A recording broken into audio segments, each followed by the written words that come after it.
Magandang araw mga kaibigan. Bigyan natin ng reaksyon at opinyon ang naging pahayag na Atty. Trixie Angeles tungkol sa kwento ni Sandro Marcos.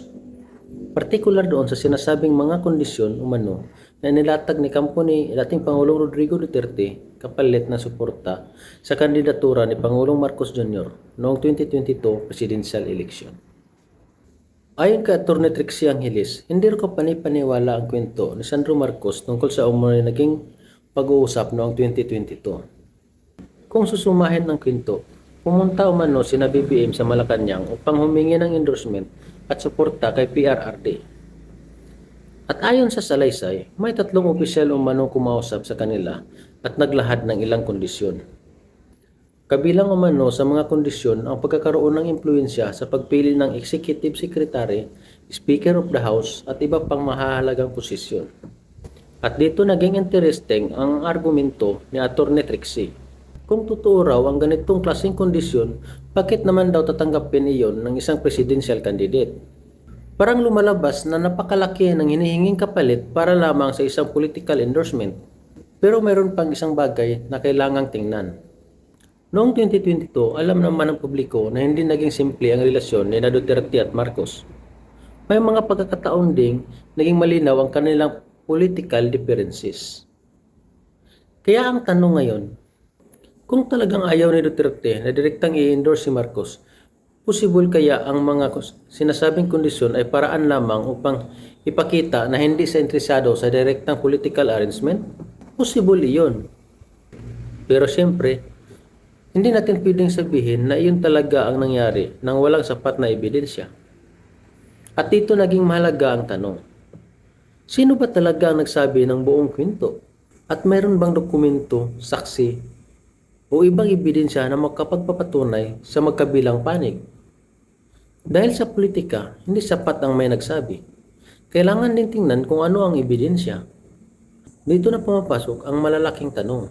Kung totoo nga ang sinasabi ng mga kondisyon, ano ang ibig sabihin nito sa political negotiation noong 2022? Dahil sa normal na politika, hindi naman bago ang tinatawag na political horse trading.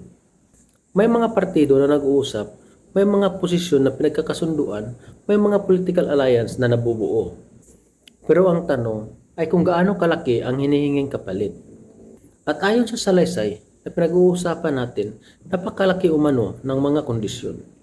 Kaya naman sinasabi ni Atty. Trixie Angeles na parang hindi ka panipaniwala ang kwento.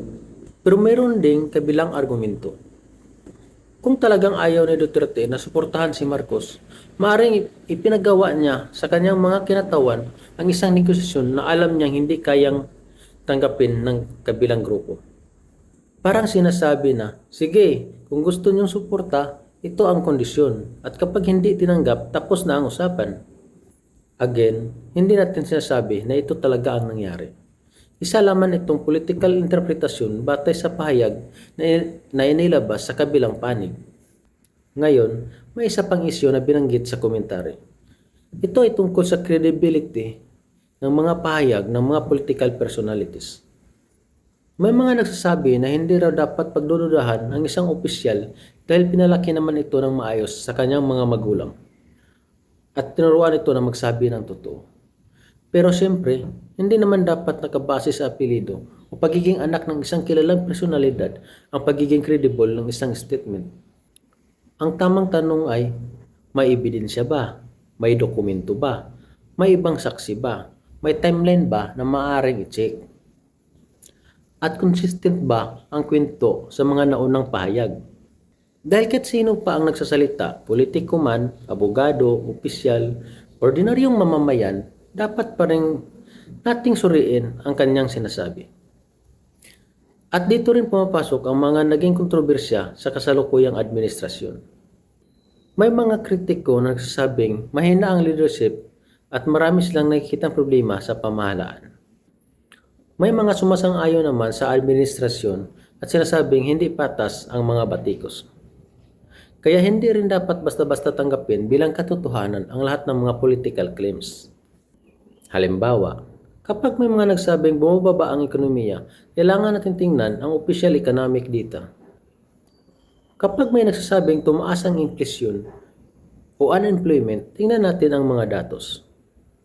At kapag may nag-akusa ng korupsyon o illegal activity laban sa isang tao, kailangan ng ebidensya bago natin sabihin na napatunayan ang mga iyon.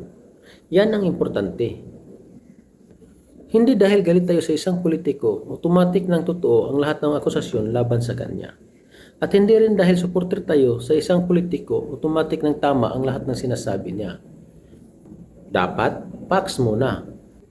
At ngayon, papunta na tayo sa pinakamahalagang kwento. Bakit nga ba lumabas muli ang kwentong ito ngayon? At ano ang epekto nito sa mga Duterte at Marcos supporters? Sa huli, ang pinakabuod ng kontrobersya ay hindi lamang kung sino ang nagsisinungaling at kung sino ang nagsasabi ng totoo. Ang mas mahalagang tanong ay, ano ang ebidensya? May ibang tao makapagpapatunay ba sa mga sinasabing kondisyon? Dahil kung puro salita lamang laban sa isang salita, mahirap para sa ordinaryong publiko na malaman kung alin ang totoo. At dito ko naintindihan kung bakit may mga taong nagdududa sa kwento ni Sandro Marcos. Pero naintindihan ko rin kung bakit may mga taong naniniwala sa kanya. May kanya-kanyang political perspective ang bawat isa. Ang problema lamang kapag ang political loyalty ay naging basihan ng katotohanan. Kapag Duterte supporters ka, lahat ng sinasabi ng kampo ni Duterte ay tama. Kapag Marcos supporters ka, lahat ng sinasabi ng kampo ni Marcos ay tama. Hindi dapat ganun. Dahil ang gobyerno ay hindi pag-ari ng isang political family. At ang Pilipinas ay hindi dapat nahati lamang sa mga Marcos at Duterte. At ang dapat nating tanungin ay, ano ba ang makabubuti sa bayan? Kung may maling ginawa ang isang Marcos, dapat imbestigahan. Kung may maling ginawa ang isang Duterte, dapat imbestigahan din. Kung may akusasyon, maglabas ng ebidensya. Kung may denial, suriin din ang denial. At kung may datos, tingnan din ang datos. Hindi yung dahil dislike natin ng isang tao, maniniwala agad tayo sa lahat ng negatibong sinasabi tungkol sa kanya. At hindi rin dahil gusto natin ng isang tao, pagtanggol na natin siya kahit malinaw na may sapat na sagutin. At hindi rin dahil gusto natin ng isang tao, ipagtatanggol na natin siya kahit malinaw na may dapat siyang sagutin. Kaya sa isyu na to, para sa akin, huwag muna tayong mag-conclude. Hayaan na lumabas ang buong detalye. Dahil kung totoong may ganitong political negosasyon noong 2022, dapat may mga taong magpapatunay nito. At kung hindi naman totoo, dapat ding may malinaw na paliwanag kung saan nanggaling ang kwento. Sa politika, madaling gumawa ng kwento. Pero ang mahirap ay ang patunayan nito. Kaya mga kaibigan, huwag tayong maging tagasunod lamang. Magiging mapanuri tayo, makinig sa magkabilang panig, tingnan ang ebidensya. At higit sa lahat, huwag nating kalimutan na ang pinag-usapan natin dito ay hindi lamang pangalan ng isang pamilya o isang political party. Ang pinag-uusapan natin ay ang kinabukasan ng ating bansa. Maraming salamat sa inyong pagsubaybay. Kung nagustuhan nyo ang ating komentary, huwag kalimutang mag-like, mag-comment at mag-subscribe sa channel na ito. Ako po ang iyong kasama sa mga usaping mahalaga sa bayan. Hanggang sa susunod nating komentary. Osborne!